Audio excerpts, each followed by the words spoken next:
Hello everyone, welcome back to the channel.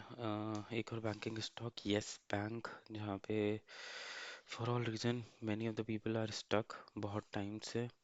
Right, अभी भी ये बहुत के पोर्टफोलियो में होगा। I am 101% sure even after raising so many videos on this. देखते हैं इसके नंबर कैसे रहे इस पर्टिकुलर क्वार्टर में, और क्या ये टर्न अराउंड के पास में आ चुका है या अभी थोड़ा सा और वेट करना चाहिए। कूल।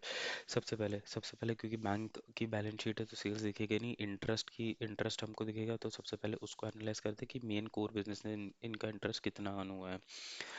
754 से 737 एंड 782, अगर क्वार्टर ऑन क्वार्टर आप देखेंगे तो यस 2% का इंक्रीज आपको यहाँ पर दिख जाएगा।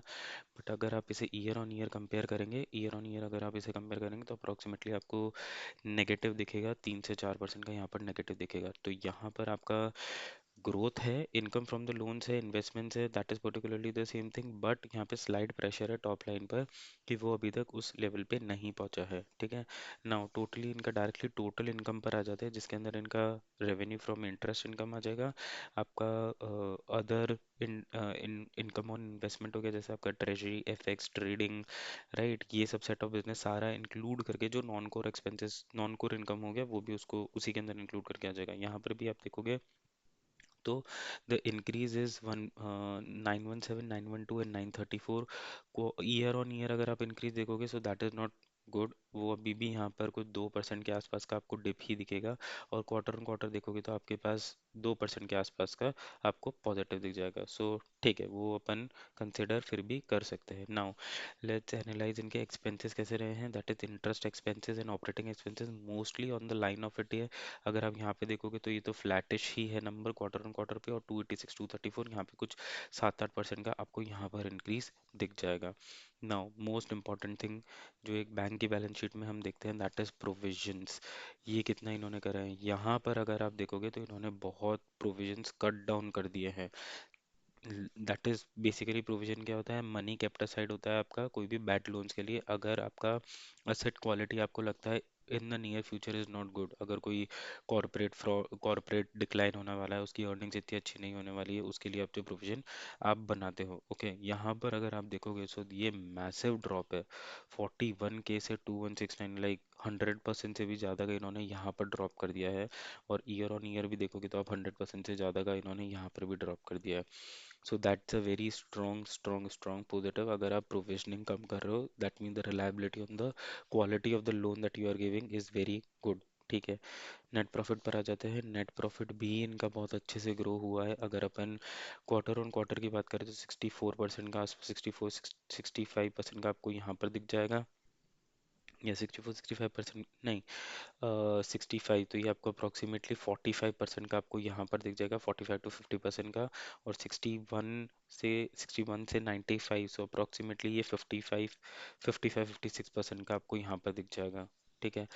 नाउ इनका एक और चीज़ देख लेते हैं, that is capital adequacy ratio. Capital adequacy ratio 14.5 है, जो 15 से कट कर आया है। सो यहाँ पर आपको ध्यान रखेगा, this is not good as compare to आपका जो पीएसयू स्टॉक है। अगर आप यूको बैंक और other set of bank of Maharashtra in सबको कंपेयर करोगे तो ये नंबर 15 या 16% पर आता है।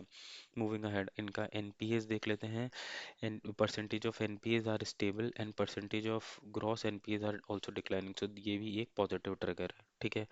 तो नाउ अगर अपन इसको पूरा नटशेल में अगर इसकी अंडरस्टैंडिंग लेना चाहें इन पर्टिकुलर बिजनेस की यस बैंक के पर्सपेक्टिव से, तो प्रॉफिट हुआ है क्योंकि लो प्रोविजन है, असेट क्वालिटी इनकी गुड है फॉर दिस क्वार्टर। ठीक है। आपका एनपीएस भी 0.3 पर है, so that means a long list of clean up has been done as compare to the PSU bank. वो भी एक आपको एक बात यहाँ पे समझनी पड़ेगी। Expenses wise mostly in line है, मोस्टली इन कंट्रोल्ड है, क्योंकि 2-3% का ही इंक्रीज है। ठीक है। रिटर्न ऑन इन्वेस्टमेंट ये धीरे धीरे कैगर बढ़ा रहा है अपनी, और ईपीएस की ग्रोथ दिखा रहा है। ठीक है, इसलिए ये एक री रेटिंग का पोटेंशियल तो बनता है जिस हिसाब से इसका टर्न अराउंड हो रहा है। ठीक है। बट कब होगा इसका री rating, that is not sure.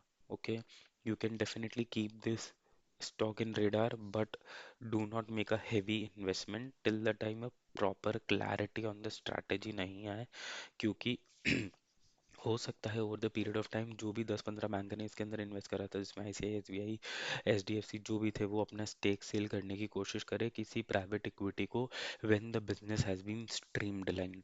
ठीक है, ये हो सकता है। या तो फिर एसबीआई एडिशनल स्टेक लेके अपने साथ अगर मर्ज करना चाहे, अपनी सब्सिडरी बनाना चाहे तो ऑल टुगेदर डिफरेंट केस होगा। सो डेफिनेटली आप इसको रेडार पर रखिए।